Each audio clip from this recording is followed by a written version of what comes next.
think media makes us smarter or stupider? I think it makes some people smarter and some people stupider. I mean, well, look at television. See, you got to kind of fragment. You got to kind of fragment the people that you're talking about into different groups. You know, it's like asking whether daycare is good for kids or not. And the answer is, if the daycare is better than your family, then daycare is good for you.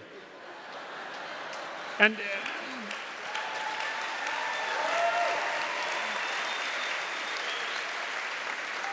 you know, and I actually mean that technically, because the studies of early childhood daycare indicate that for some kids it's perfectly fine, and for other kids it's not. It's good if your kid is extroverted and ready to play with other children and so forth. There's a lot of individual differences that have to be taken into account. So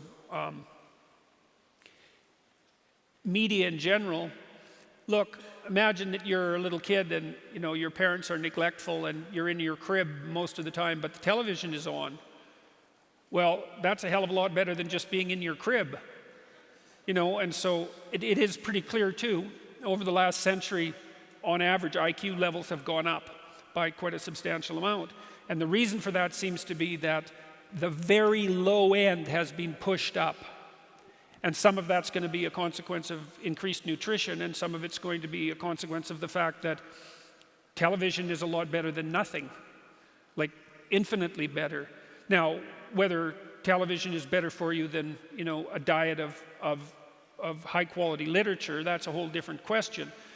Whether it's better for you than playing properly with your peers, engaging in pretend play and all the other things that you have to do to establish yourself as a competent child, that's also another question. But generally speaking, I would say that the dispersion of the media technology we have has made us far more intelligent.